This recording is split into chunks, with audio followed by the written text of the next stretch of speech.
Luhansk és una ciutat a l'est d'Ucraïna. Luhansk va ser ocupada per Rússia l'any 2014, al mateix començament de la guerra. Bé, abans de la guerra la vida era normal en general.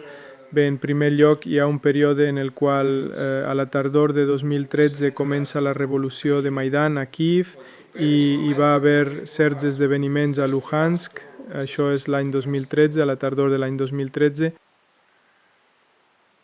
Des d'un punt de vista polític això es podria discutir llargament, però a la nostra regió hi havia algunes peculiaritats pròpies, però en general la gent feia la seva vida, treballava, seguia vivint, tot era més o menys normal. Allà jo tenia una casa, encara la tinc, després tenia un apartament i la meva dona també té un apartament. Així que la vida abans de la guerra era molt tranquil·la, mantenia els meus habitatges. Als estius ens agradava anar de vacances a Crimea i anàvem cada any abans de la guerra. Vam tenir molts activistes de Maidan a Luhansk, però jo no era activista. Estava molt interessat en alguns esdeveniments, però no era activista. Hi havia activistes a tota la zona, a Donetsk, a Luhansk, però hi havia una elit en els governs locals que semblava que s'estaven preparant per una guerra a favor de Rússia per alguns esdeveniments que passaven. Bé, abans del Maidan de 2014 hi va haver un altre Maidan. L'any 2004, durant aquest primer Maidan, es veia clar que a algunes regions d'Ucraïna, com la meva, els governs locals tenien molt poder. A Lugansk, concretament, hi havia dos homes, Efremov i Tikhanov, els quals tenien ja molt renom i jerarquia dins del Partit Comunista en els temps de la Unió Soviètica. Aquests dos ja tenien molt poder de fa molt temps a la regió de Lugansk. I la forma en què tot estava organitzat es podia dir que era pràcticament com una màfia, des de l'administració, la policia, fins i tot el servei de seguretat, girava entorn a aquesta elit local. Sempre donava la sensació que el govern local de Lugansk intentava desmarcar-se del govern central d'Ucraïna.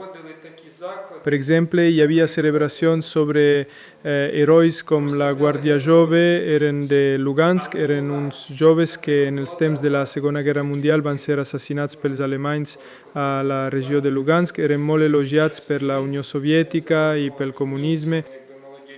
En aquell moment hi havia herois, diguem, en escala ucraïnesa, com el poeta Volodymyr Sosiura o Boris Grinchenko, autor del diccionari ucraïnès, que també eren compatriotes, doncs tot i ser de Lugansk, eren completament silenciats.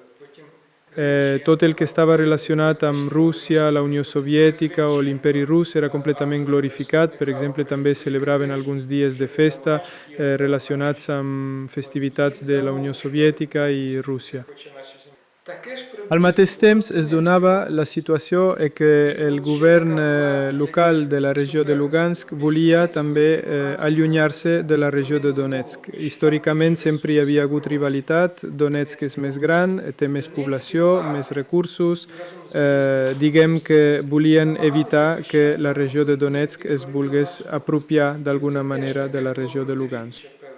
Fins i tot quan Rússia va establir les anomenades República Popular de Lugansk i República Popular de Donetsk, des de Lugansk es va voler mantenir aquestes dues divisions separades. En cap cas volien juntar les dues. Sempre hi ha hagut aquesta rivalitat entre Lugansk i Donetsk, de tal manera que Lugansk no anava a entregar-se a Donetsk, per dir-ho d'alguna manera.